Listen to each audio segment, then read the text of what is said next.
अब जो महत्वपूर्ण बात है ये समझना चाहूंगी कि वहां पर रामलला जो है, जो नई मूर्ति है वो स्थापित हो चुकी है और जो नियम है वो हो रहा है, प्राण प्रतिष्ठा का प्राण शुरू हो प्रतिष्ठा चुका की है। जो नियम है वहीं पर हो रहा है, जहाँ मूर्ति वो है, नई मूर्ति है, लेकिन अभी उसको खोला नहीं गया है। अभी शरीर को ढक दिया गया है, शरीर कपड़े से। अच्छा, शरीर को ढक दिया गया। हाँ, एक तस्वीर बार बार सामने आ रही कि प्रभु की आंखें खुली हुई है, हालांकि ये कह रहे कि पुरानी तस्वीर है। जब तक प्राण प्रतिष्ठा नहीं होती पूरी प्रक्रिया, तब तक क्या आंख खोला जा सकता है, नहीं नेत्र? नहीं, सब सब झूठा है एकदम। नेत्र जब मूर्ति तैयार हो जाती है, जिस मूर्ति का निर्णय हो जाता है कि इसी मूर्ति को वहाँ ले जाना है, तो उसके नेत्र बंद कर दिए जाते हैं और उसको स्थापित कर दिया जाता है। तो ये काम जो है वो तो वही होता है, और जो आँख खुली हुई दिखाई दिया मूर्ति, वो मूर्ति है ही नहीं है। ऐसा ऐसा स्वरूप मिल ही नहीं सकता। यदि मिल गया है तो उसकी जांच होगी, या फिर ऐसे किसने खोल दिया और कैसे ये मूर्ति वायरल हो गई। और एक बात ये भी है कि अगर प्राण प्रतिष्ठा पूरी नहीं होती है तब तक क्या श्रृंगार ये सब होता है प्रभु का? नेत्र नहीं, बंद करके श्रृंगार होता है? प्राण प्रतिष्ठा के तो सब काम होगा, लेकिन नेत्र नहीं खुलेगा। नेत्र नहीं खुलेगा जी। अभी क्या, अब बस 2 ही दिन रह गए हैं, आज 20, 21, 22 को होना है। अब इस समय की क्या विधि रहेगी, जरा बताइए। इस समय वही विधि है जो मंत्रों के द्वारा, ये कर्मकांड के द्वारा हो ही रहा है। और इसमें जो है यह है, जितने भी कार्य हैं वो हो गए, लेकिन नेत्र नहीं खुलेगा उनके। और शरीर खुला सकता है, खोल सकते हैं ये पंडित हैं, क्योंकि और जगह शरीरों में उसको जो देना पड़ता है, पुष्पाधिवास, जलाधिवास आदि आदि सब होता है काम, तो कुछ न कुछ होता है। तो ऐसी दशा में वह नेत्र नहीं खोला जाएगा, बाकी जो प्रक्रिया प्राण प्रतिष्ठा की वो किया जाएगा। और ये जो हमारे जो टेंट में जो श्री राम प्रभु जिनकी पूजा हो रही है, उनको कहाँ पर स्थापित किया जाएगा, किस जगह पर, श्री राम के कहाँ पर? जैसे वो जो गर्भगृह है, जी। जहाँ रामलला के स्थापना किया जा रहा है, उसके अगल बगल और जगह हैं छोटी छोटी हुई हैं, तो वहीं कहीं किसी कोने पर उनको स्थापित कर दिया जाएगा किनारे, और उनकी पूजा अर्चना होगी। अभी यही समस्या है कि यदि वो मूर्ति की पहले पूजा अर्चना नहीं शुरू हुई, उसके पहले इनको स्थापित कर दिया, तब समस्या बनेगी। इसलिए संभव है कि वो यह 22 तारीख तक न करें, और 22 के बाद 23 को इन मूर्ति को ले जाकर स्थापित करें, जो नए मंदिर में, पुराने मंदिर से जाके नए मंदिर में स्थापित हो। मतलब आपका कहना ये है कि पहले प्राण प्रतिष्ठा हो जाए, उसके बाद ही पूजा पाठ होगा।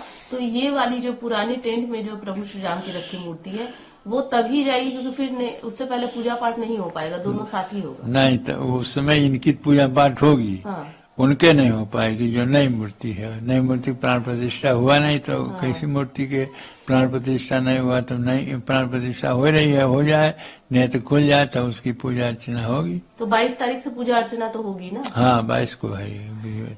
एक सवाल ये भी है, कुछ जो नेता है, अब दिग्विजय सिंह जी का ही एक बयान आया कि जब बड़ी मूर्ति थी, तो जब पहले से ही मूर्ति थी तो दूसरी मूर्ति लाने की जरूरत क्या थी। और दूसरी बात ये कि हमारे शंकराचार्य उन्होंने भी कहा है कि किस तरीके से कौशल्या की गोद में बैठे छोटे श्री राम के स्वरूप होने चाहिए थे।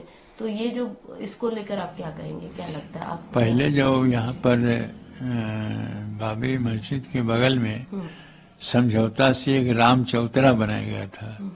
उस राम चौतरे पर जो चांदी की मूर्ति बनाई गई थी इनका कौशल्या जी का, ठीक है, तो उसमें भगवान को गोद में लिए हुए माता कौशल्या जी गोद में लिए हैं, और इस प्रकार का चित्र उनके बना था जी।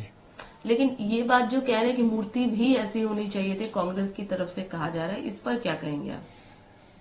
अभी जो मूर्ति है वो ना होके कौशल्या की गोद में इस तरीके की मूर्ति होनी चाहिए थी, छोटा स्वरूप होना चाहिए था, बाल स्वरूप होना चाहिए। उसमें राम चौतरम ऐसे ही था, ऐसे होना चाहिए था, लेकिन ये लोगों ने किस प्रकार से अलग बनाया है, ये तो यही है, समझ में आ जाएगा जब वहाँ से ले जाके वहाँ स्थापित करेंगे।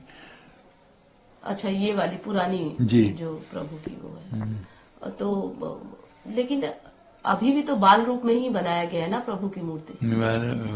बाल रूप पे ही है, 5 साल की अवस्था, तो कोई प्रौढ़ थोड़ी माना जाता है। हाँ, एक और सवाल, ये जो प्रक्रिया है, प्रधानमंत्री जी लगातार उपवास रखे हुए हैं और जो सब कर रहे हैं लगातार 10 दिनों तक, उस वो क्या पूरे तरीके से वो प्रक्रिया होती है, जरा बताइएगा। हाँ, उसमें ये है कि जो व्यक्ति अनुष्ठान में रहता है उसको प्रायश्चित करना पड़ता है, और उसको नियम है कि वो जमीन पर सोएगा, असत्य नहीं बोलेगा, उसके पहले उसका प्रायश्चित हो जाएगा, फिर प्रतिदिन नहीं प्रायश्चित होगा, एक दिन होता है।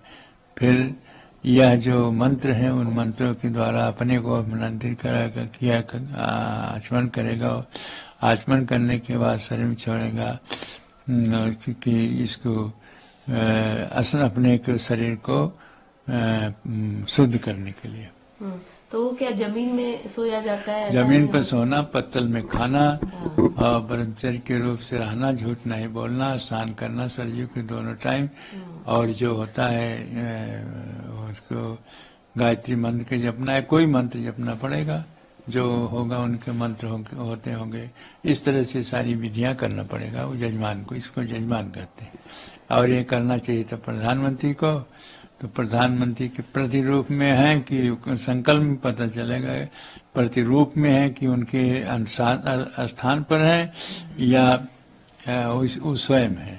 लेकिन ये कहा जा रहा है कि वो नियमों का पालन कर रहे हैं, जो खबर आ रही है। हाँ। इसीलिए खबर ये जानना चाह रही थी कि किस तरीके से वो करते हैं, इसमें नियम क्या है।